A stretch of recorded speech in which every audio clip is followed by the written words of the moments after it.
Let's get started. Well, thanks so much for watching this live stream where we're gonna go into the awesome world of audio. Um, and I'm gonna show you what we're gonna do first. So first of all, um, let's see. We have an empty scene here, and this is something that I got on the marketplace called Underground Bunker. And basically, I put the third person template in there. So when I hit play right now, you can see it's the third person mannequin, the default one walking around.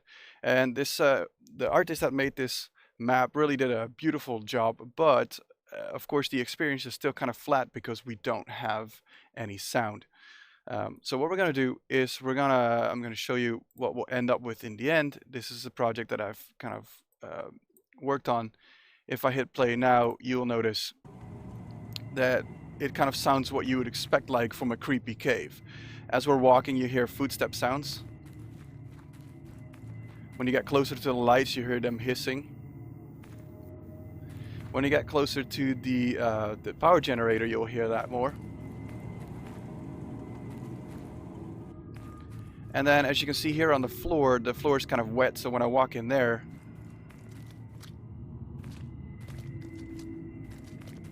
my footsteps will sound a lot more like it's on wet mud. So that's basically what we're going to do in this session. So I'm going to close this version of Unreal and go to the new one. Now, there are many ways to do audio in games.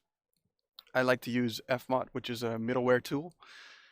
So we'll go over how to install that first. So one thing that we need to do is we need to go to the website of FMOD, so fmod.com, click on download, and then you need to download two things. First off, you need the FMOD Studio, which is basically the authoring tool, because you have your own audio tool, kind of like a digital audio workstation, but then for games. And then you need to scroll down all the way to where Unreal is and download in this case I'm on Windows and Android, and you have to download that version if you're building a game for Windows or Android. And I've already done that, which is the zip file here. All right, cool. So next thing that we need to do is we need to find where our game is located and where our sounds are located. So if I open my game folder here, you'll see the general folder structure of an Unreal Engine game. And one of the folders that's missing is a plugin folder because it is not made there by default. So I'm going to right click, make a new folder, and type plugins with a capital P. That's it. That's all I need to do. So I'm going to open that up. And then I'm going to drag this file that I just downloaded. And of course, if you're on Mac or iOS, you can do that a different zip file. I'm going to unzip that.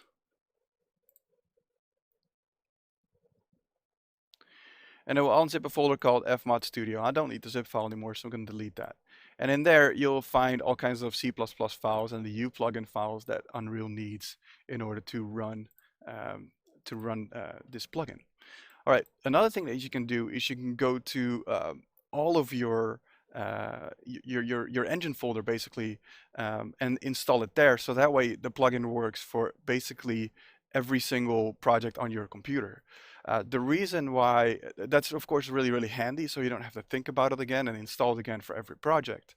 But the reason why I don't like doing that is because we work with a lot of freelancers that we hire on our games, and they may not have that installed on their machine. So we put the folder in our source control, and it downloads it automatically for them, and then things go a little bit smoother with other people, other than you have to ask them to install FMOD Studio. Now, of course, FMOD Studio has its own licensing structure and those type of things. It's free for indies. If you have a budget, if your game budget is less than $500,000, you can make one game a year for free with the indie license. So this is a great time for indies. Even with Unreal and all of these tools becoming much more usable and affordable for independent developers than they used to be. All right, cool. So let's continue on with the installation. So I'm going to go back to my Unreal instance here, and I'm going to check if it actually recognizes the plugin or if I need to restart Unreal. So I'm going to go to settings and click on plugins, and as you can tell, FMOD is not yet there. So I definitely need to restart Unreal here. So I'm going to close this. Then I'm going to go to the launcher and launch it again, which is kind of off screen. Sorry about that. And we're going to load it up. So here we go. Now, meanwhile, I have prepared all kinds of sounds in my digital audio workstation of choice. Most audio people use a lot of digital audio workstations, and I'm no exception. But in general, my favorite is Ableton Live. Now it says new plugins are available as I've restarted Unreal. So when I click Manage Plugins, you'll see that FMOD is immediately recognized and enabled with this checkbox. So that is cool, but it's not yet everything we need to set this up. We're not there yet, not even by a long shot. Well, actually, we are. It's not that big a deal, but we have some more setup to do. So another thing that we have on our desktop here is our game sounds, and this is the folder that I keep all my sounds in for one particular project. I like to keep things organized and not have massive libraries, but in fact move all the sounds to one folder. So what I do is, in this case, I'm working on audio for a cave. And then I have two folders, raw sounds and edited sounds. And raw sounds are kind of the sounds from sound libraries that you buy or that you go out and record. And then edited sounds, they're kind of already edited.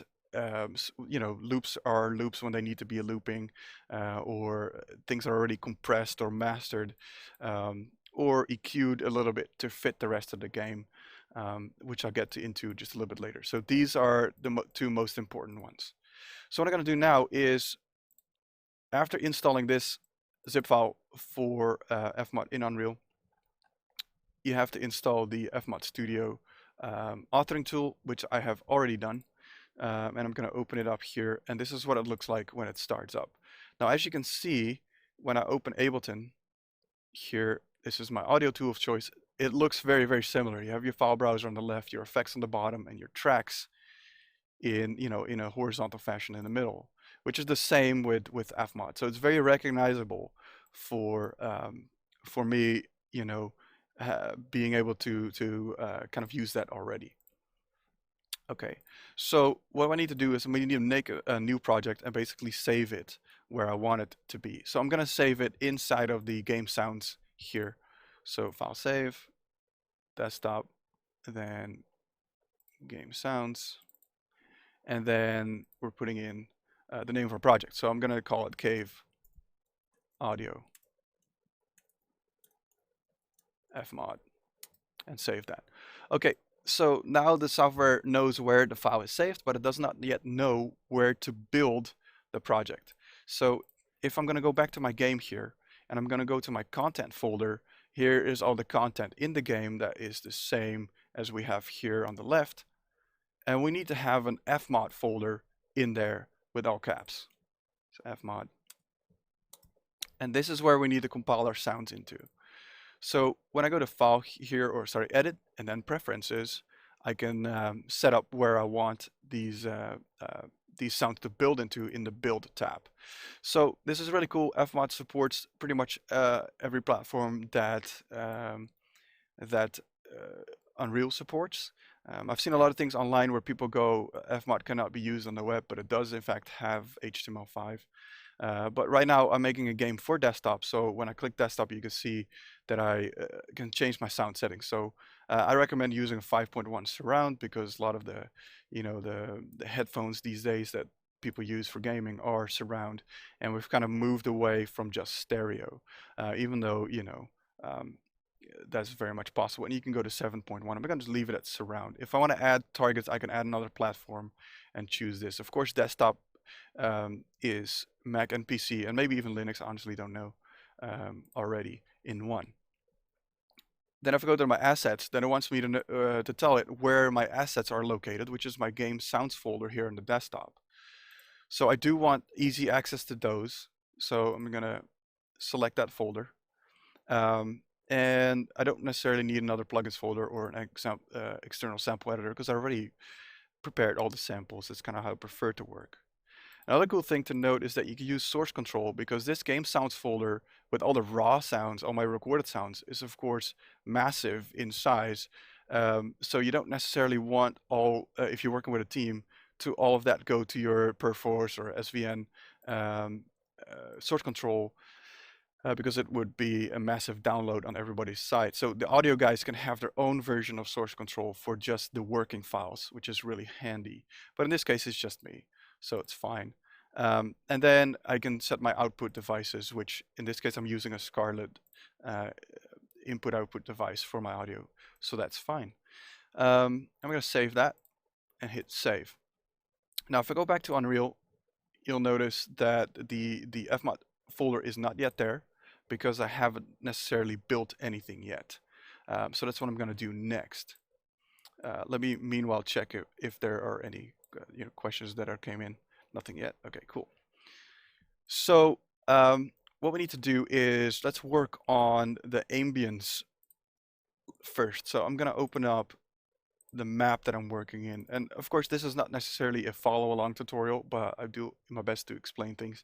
But you don't necessarily have to follow along because obviously you don't have this handy right away. So first thing I need to do is talk about banks. Now, a bank is basically kind of like a mixer channel on a mixer, where things get routed towards a certain mixer channel, and then we can use those. Now, before I go into banks, I want to take a step back and talk about frequencies, because every single time people do a training on audio, it's always about just one thing, how to add a gun sound, or how to make this sound, or how to use a compressor or limiter or reverb. And it's always about effects or sound design. Nobody ever really necessarily explains the philosophy behind audio and where you get stuck once you start stacking sounds. So I want to talk about that for just a quick second. So we've all seen a frequency spectrum before. If I go back to my browser here, hold on, where is it? Of course I closed it. So let me open a new tab, and if I go to images.google and I find EQ sound, this is basically your standard EQ. You have the bass on the left and the highs on the right. So that's kind of what I'm going to draw in here. So usually when you have a sound like a gunshot sound, you have a lot of bass in it because people feel like, oh, this is a great sample when it has a lot of bass.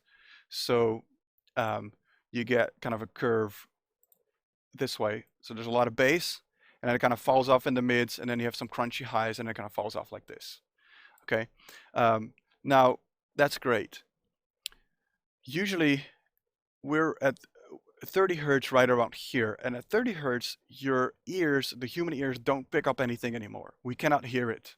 And as you get older, you lose more and more of those bass sounds, and you lose more and more of that high sound, so it goes inwards, But elephants can hear below 30 hertz, people cannot.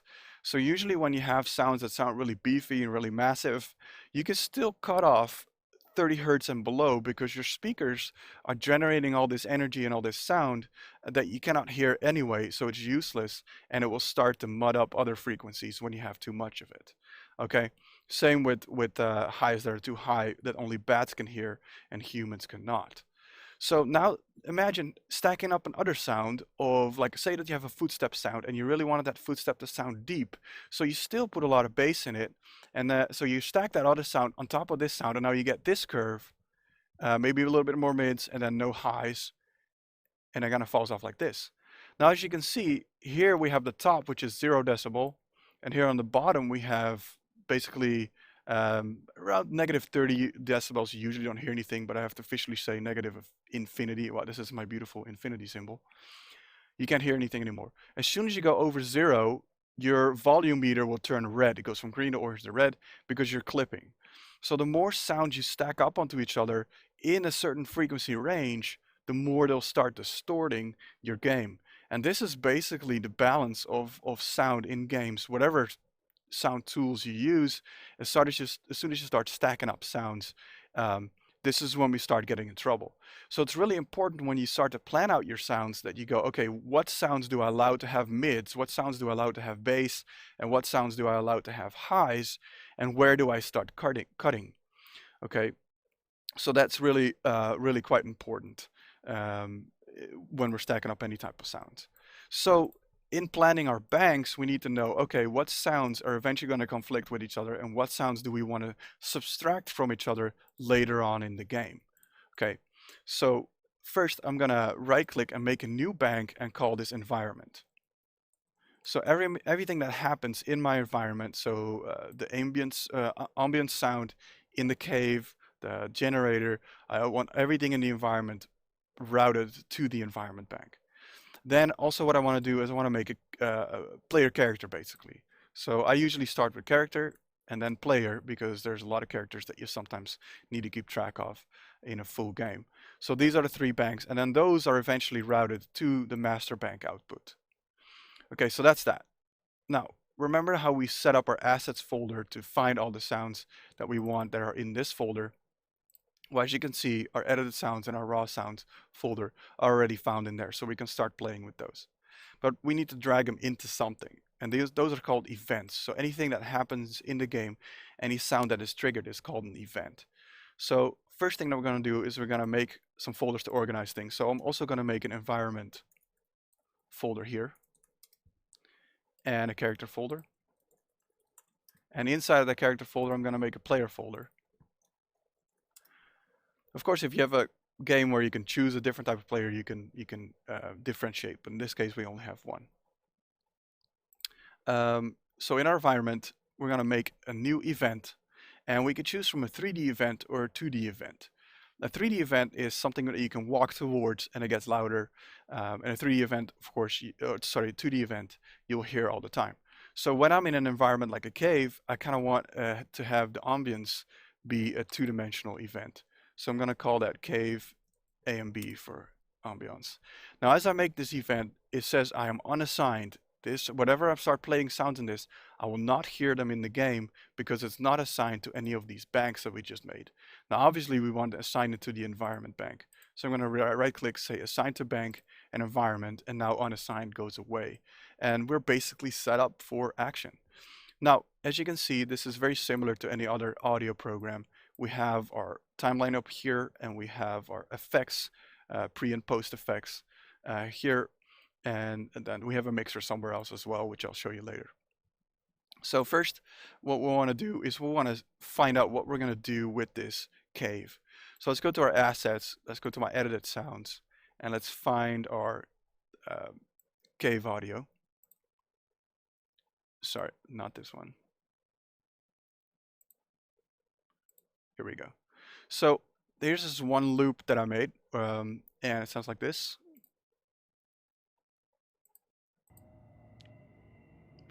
And let me know if you can hear this okay or not, or if I need to crank the audio.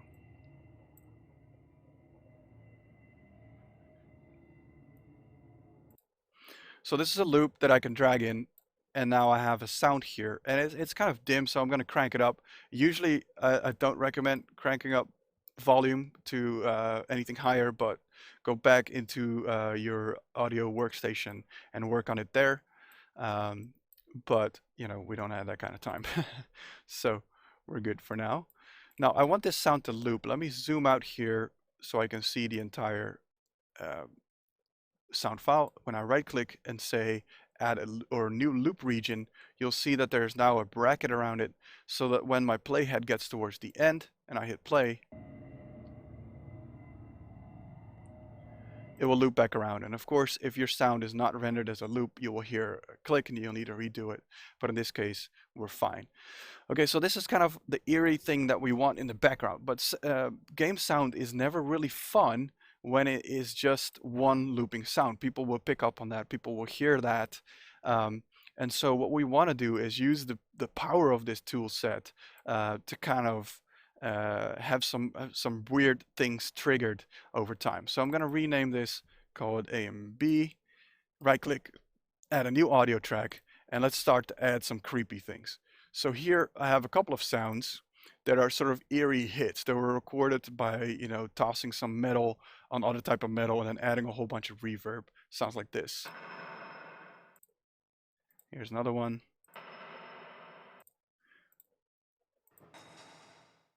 So they're all different versions of slightly the same thing, but slightly different. And what I want to do is I want to use all 5 of these sounds, and basically I want the engine to trigger them at a certain interval between, you know, a certain type of range of seconds. and randomly generate them for me. So what I do is I right click here and I say add a scatterer sound, because a scatterer sound basically allows us to trigger sound at a random point in time. So I'm going to do that, and I get a nice little bracket. I'm going to extend that to the entire length of when this other track is playing. And as you can see here, I get a bunch of options for this scatterer sound. First of all, it asks me, what do you want the interval to be to be that these sounds play? And it's right now set between 500 milliseconds and 1 second, which is very, very fast. So if I was to add these sounds here now, you'll notice that they play a lot, and it's way too present in our ears.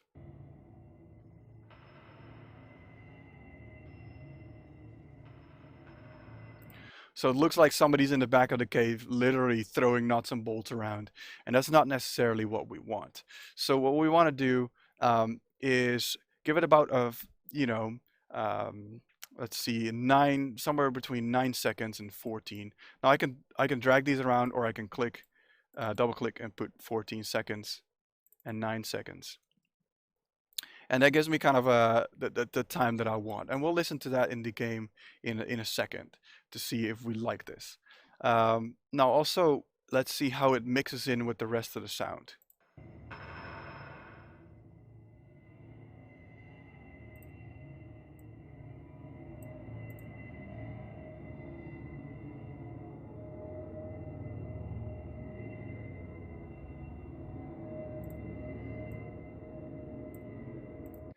Okay, that's great. So every now and then we hear this thing being triggered. I'm also going to give it a little bit of a random pitch, because we only have 5 of these sounds, and eventually the player will start to recognize them subconsciously. So if we give the pitch, a couple of semitones to every time it plays it randomly selects the pitch that it wants, then you know we get a lot more variation in it. It looks like there are way more sounds than there actually are. Okay, so that's cool. I still think that the sounds are somewhat short sometimes.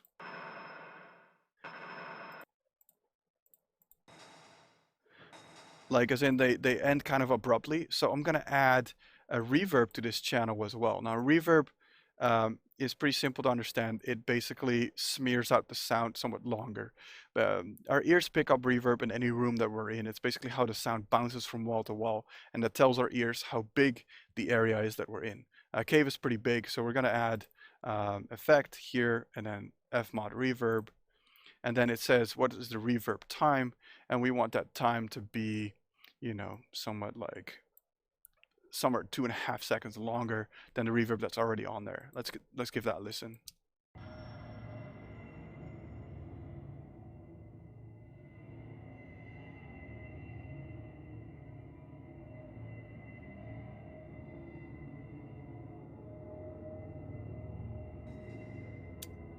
That sound was actually kind of quiet, so I'm going to crank that one up a bit individually.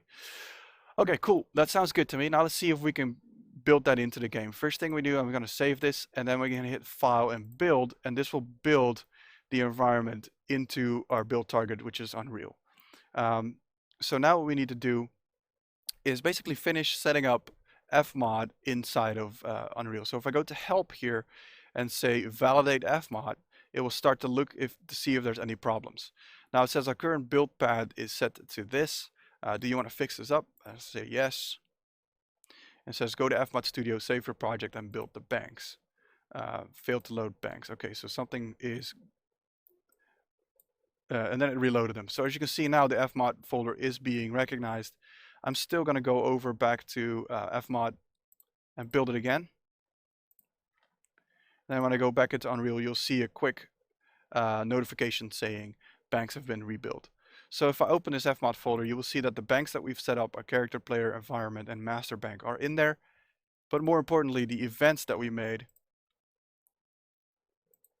is in here as well, the cave ambience, or ambiance. I still keep saying that word differently. So if I drag that into the game, just like anything else in Unreal, and place that as I play my game,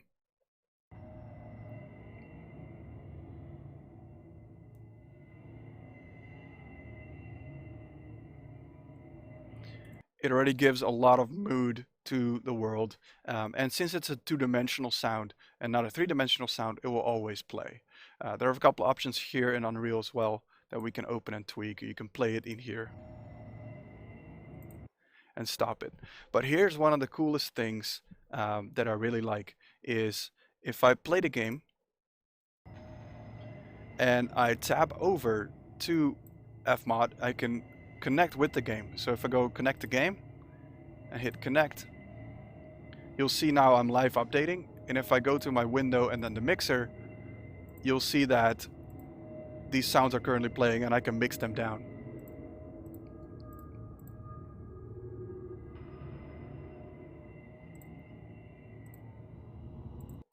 Now, of course, that gets a lot more fun as soon as we add more sounds and we need to really subtract one from the other, those type of things. So that's when it really starts to get fun. Okay, I'm not quite happy yet with the with this sound. We have more that we can do. I know I spell Erie wrong with E-E-R-Y, but honestly, it is both with I-E and a Y. It is correct. I've looked it up. So now let's put some monsters in, some creatures. So this is again going to be a scatterer sound. I'm going to scale this up to be the same length as the rest. I'm going to add these two in here, and here's what they sound like.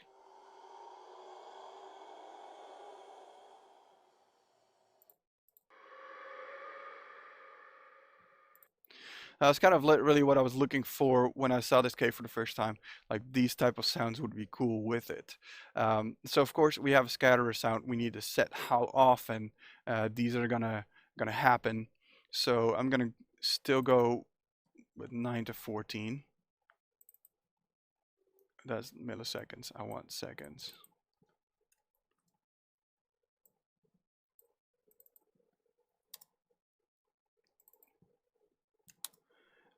And because there's a pretty long sounds, and I'm gonna change this one from 9 to 15 to 5 to 7 seconds or so. Because these eerie sounds, they have a lot of high tones, and these do not. So I want to see how that plays together with each other. Let's take a listen.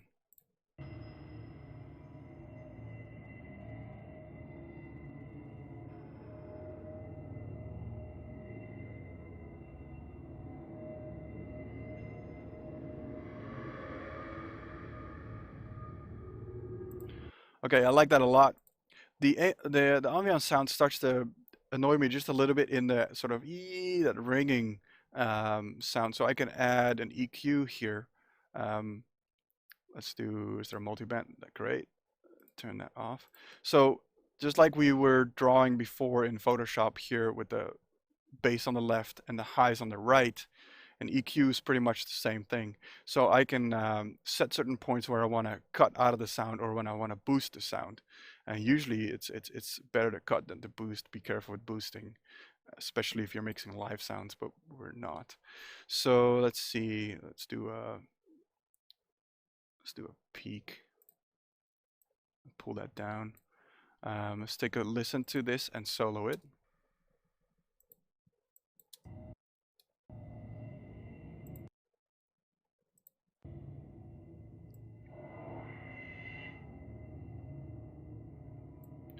Okay, so usually when you bring the EQ up, you can hear you can amplify the sound where you find the annoyances, and then you pull it down to scoop out of it.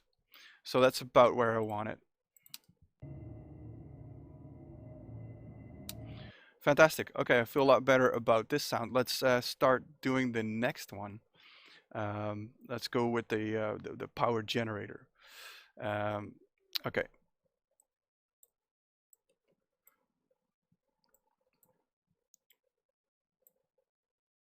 Here we go. So let's go to our events, and power generator is also an environment sound. So I'm gonna create a new event, but this time a 3D event, because we want the power generator to have a certain location in the world. And this is unassigned, so we're gonna assign that to our environment bank like we did before. Then we're gonna go to our assets, find the power generator, loop, put that in, create another loop brace like we did before. Loop region, sorry, loop brace is Ableton language. I'm going to zoom in just a touch and see what this sounds like.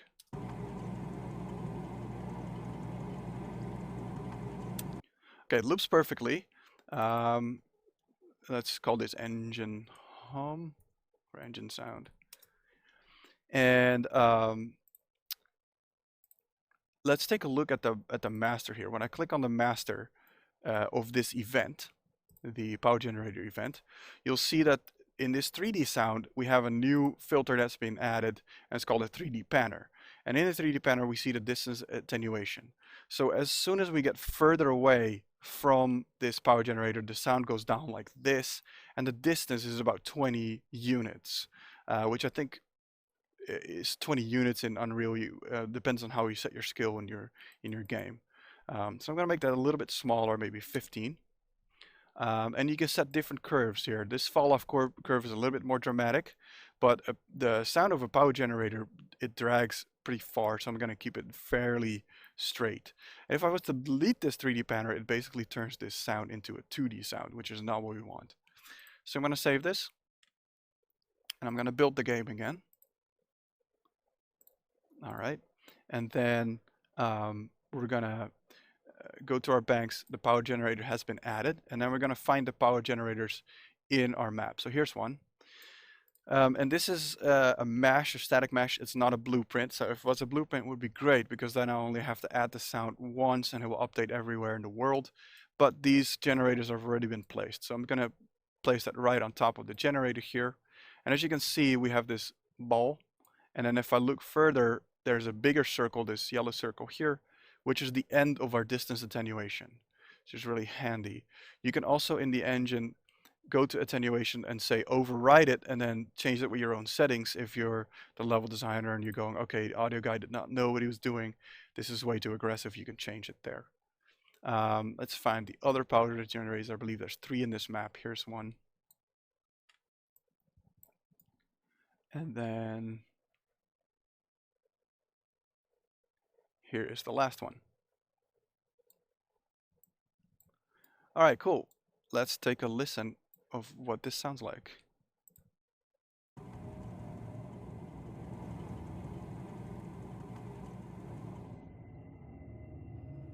Sound starts to fall off, and as we get closer to the second one,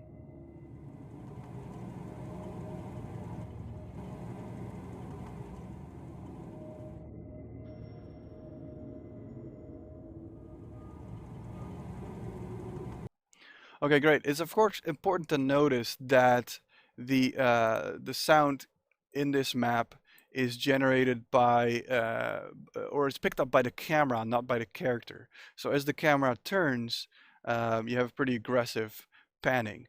Now, one of the things that is most important in sound, other than the frequency spectrum that we just talked about, is of course the stereo spectrum, left and right, or in our case 5.1 surround sound.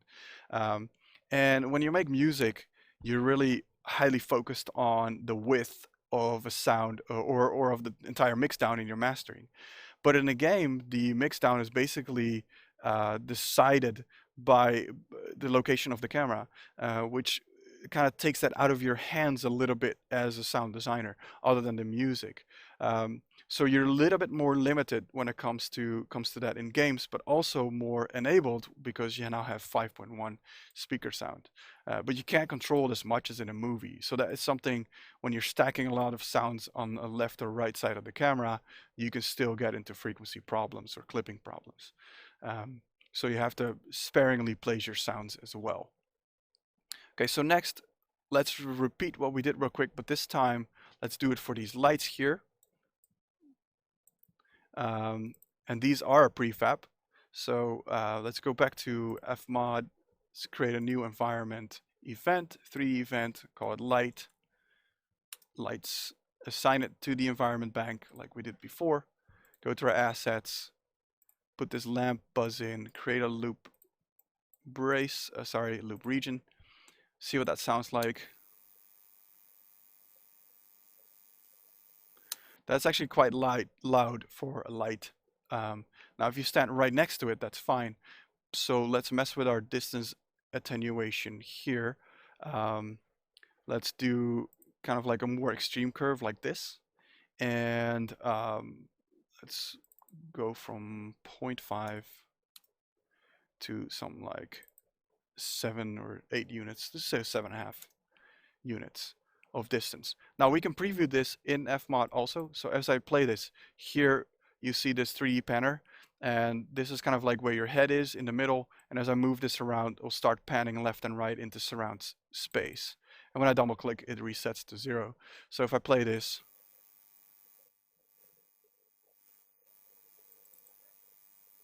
you'll notice the left and right panning. I kind of hope that the stream is stereo, so you can at least hear that. Okay, cool. So that light buzz is good. We're gonna save it, compile it. Then we're gonna open this light, and then we're gonna do the after we do the lights, we're gonna do the fun stuff, which is the real interactivity. So click on this light, edit the blueprint.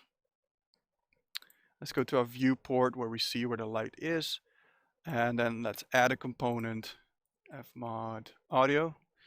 And as you can see, when I click FMOD audio, power generator is automatically selected because that's the one I have selected in my browser. I'm going to select the lights instead. And it adds the light to it. It's just on the bottom, so I'm going to move it up to where the light is exactly. And as you can see, I have the FMOD event here, which I can still switch later if I wanted to. Save it, compile it. And now when we walk through the world, we hear the light humming as we get closer.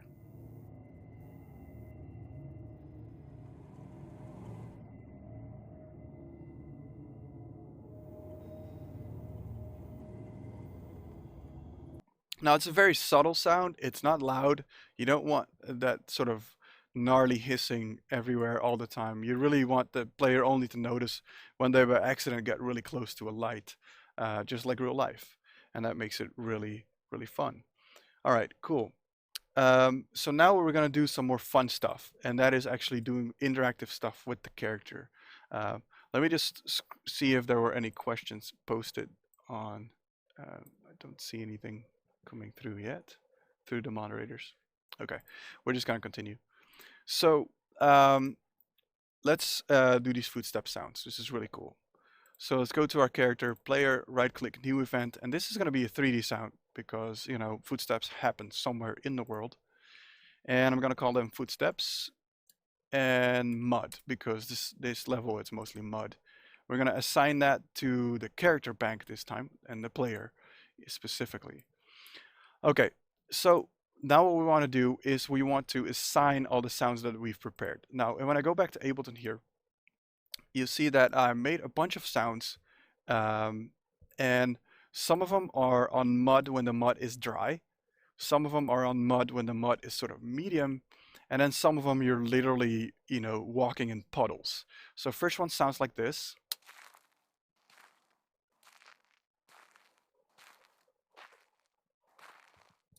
So that sounds literally like gravel, dirt.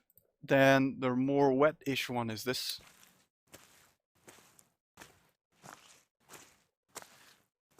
And you can hear some slushing already. You can hear that it's wet. And then we get the really sort of a soaked ground, which sounds like this.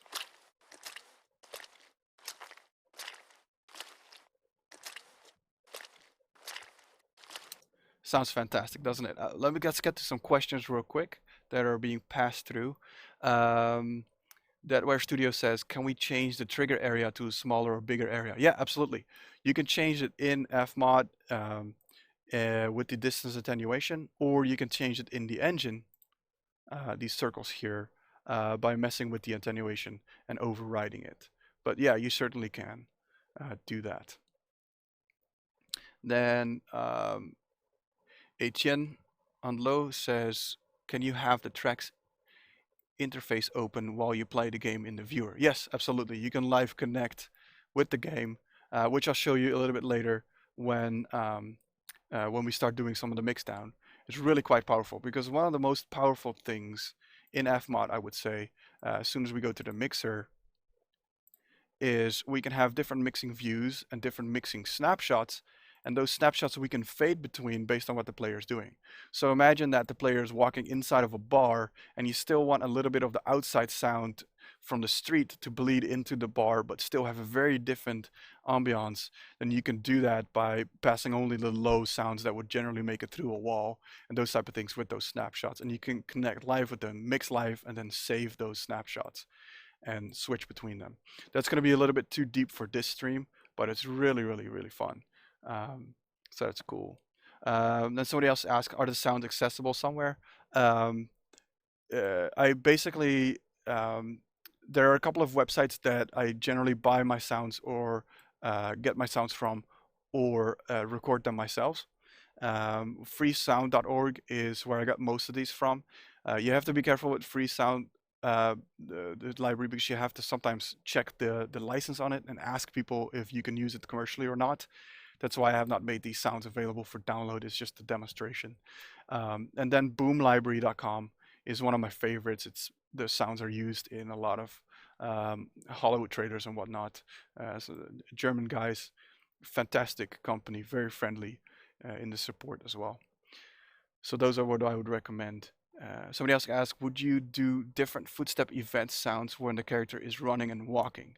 Yes, totally would. In this case, we're not going to make a big difference between running and walking, but yeah, you can make them somewhat lighter, you can make them somewhat darker. It really depends on how it feels. So let's go make those footsteps. So first thing that we're going to do is rename this audio track for basically the dry steps. And then instead of a scatterer sound this time, we're going to choose a multi-sound. Now, what's the difference between a multi-sound and a scatterer sound? A multi-sound basically only plays once, and a scatterer sound plays at random intervals in time. But a multi-sound picks one of the sounds that we give it and then plays that.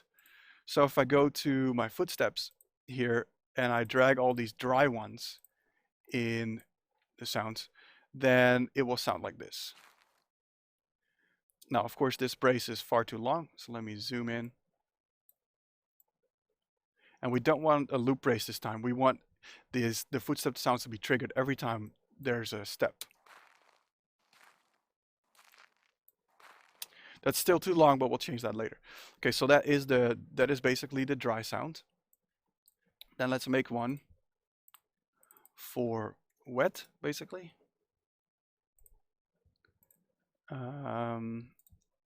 New multi-sound.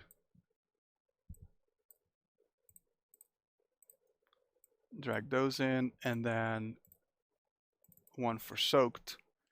And this is when it gets really cool because we're going to interactively change between the three eventually. Can I do this? Yeah, oh, cool. I could just drag them and make a multi-sound. Wow, I should have known that. Okay, let's take a listen and mix these down. Of course, we're not going to play them all three at the same time. So let's see. These dry sounds are a lot less loud.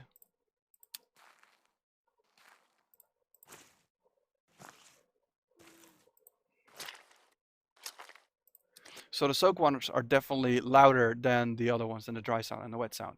So I'm gonna have to change a little bit here in the volume. So dry, I'm gonna make them a little bit louder. So let's do like at 4 decibels.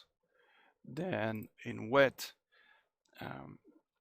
we're gonna keep it about 1-ish. And then soaked, well, it's about loud enough. We do want a random pitch to be assigned to these, and I'm not going to get too detailed right now.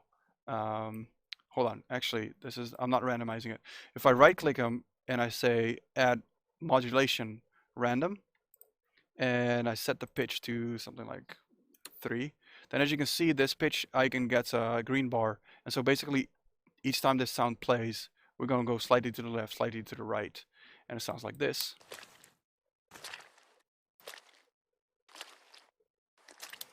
Now what I want to do is I want to switch between dry and wet in the game. How do I do that? So this is fun.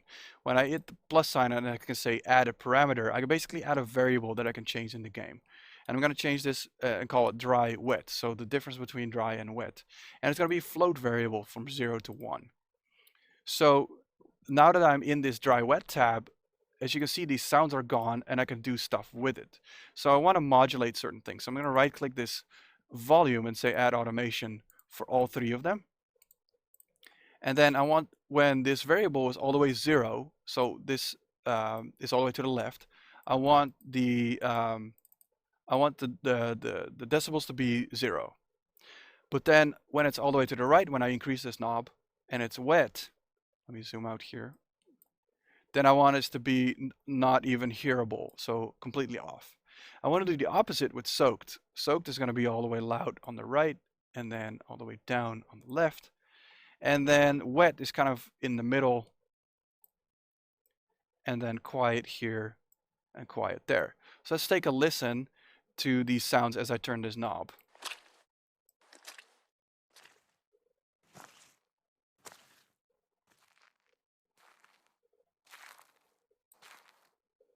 Okay, sounded great. I think right about here, things are a bit too quiet. So I'm going to increase this one more and this one.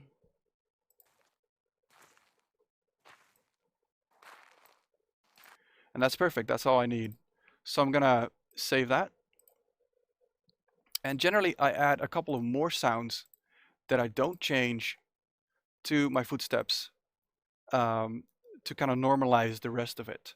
You know, add some leather, for example. So let's create a new audio track. Let's add some leather. And as you can hear now,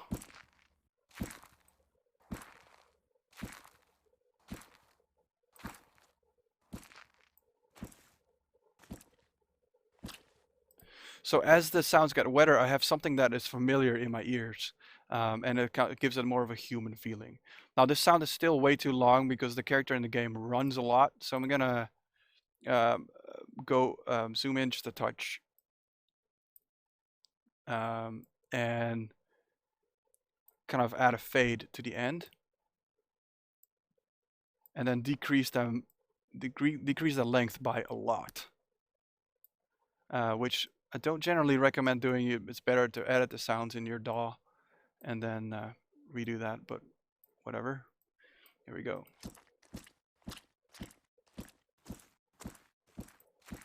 Fantastic. Let's save this, build it, and now we have to implement it into the game, which is quite doable, honestly. So what we need to do is go to our character blueprint.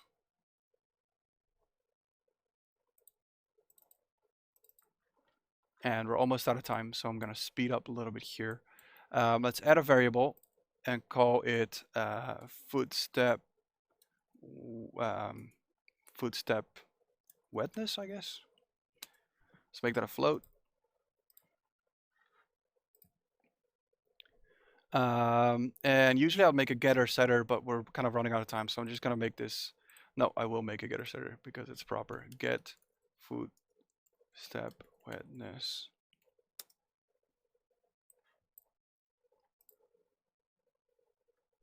Where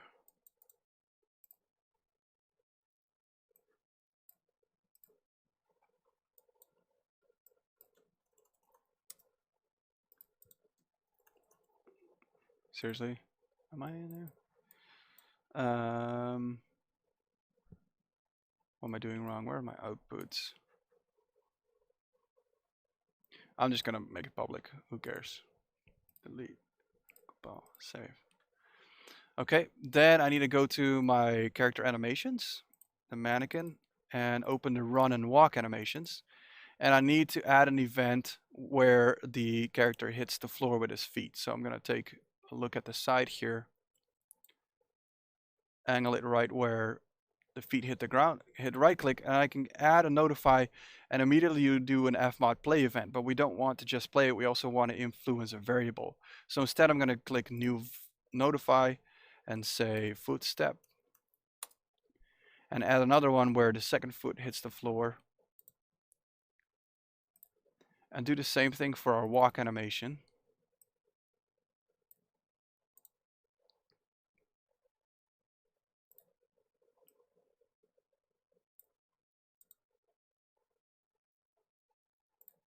Great. And now I can code towards that in our blueprint script. So I'm going to go footstep, and as you can see, the event animation notify footstep pops up, and now I have a node that I can do stuff with. So first what we need to do is get our player pawn and find out what this variable is set to, our footstep wetness, because things in the world can influence it. So then I'm going to cast to my player third-person character. Then what I want to do is find this variable, which is called the footstep wetness. Cool. That's enough for me. And then we're going to want to play this FMOD sound. So when I open audio here, you can see all the FMOD functionality has been added. So what I want to do is play event attached, and I want to play it attached to the player because it's somewhere in 3D space. Now, where do I want to attach it to? Basically to this animation. So I'm going to go get owning component and park that as the attach part. And then what event do I want to play in FMOD? We called it footsteps mud. So that's the one I want. Footsteps mud. And then right away I want to set this parameter, this one, in the game. So I'm gonna call set parameter. This parameter was called dry wet, and we're gonna set that to whatever this footstep wetness has been set to. Okay, sorry for the messy blueprint, but we're almost there. So I'm going to save that, and now we need something in the world that tells us when we're basically walking into a wet area, because by default this float is going to be 0. So we need somewhere in the world where it's wet. Now I can see a nice puddle there. I see a puddle there. So what I'm going to do is add a trigger, and you want this to be a blueprint, but we're fine for now. Hold on. Trigger volume. Where did it go? Oh, I'm in game mode. Never mind. And then I'm going to increase the size of that a touch to kind of span this wet area.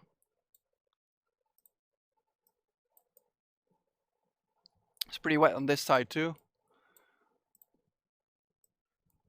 And there's that. So now we need to add some scripts. So right click, add event on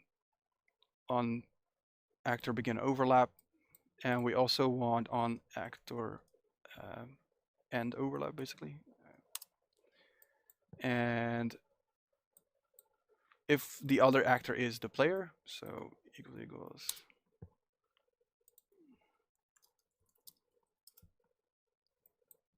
got player pawn, branch.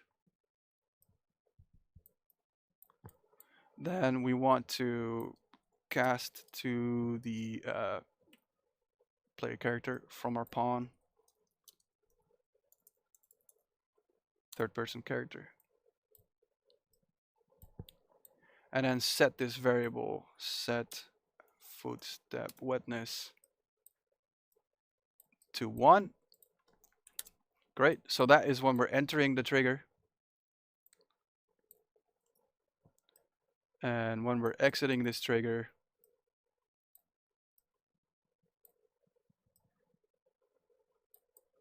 we set it back to 0. Okay, so that should do the trick. Let's compile and save that. Of course, you wanna do this in a blueprint, not in your level blueprint, because you're gonna have a lot of triggers in the game. And obviously, it's best not to use a trigger, but to check what material is underneath the player. But it's just demonstration purposes. So as I walk now,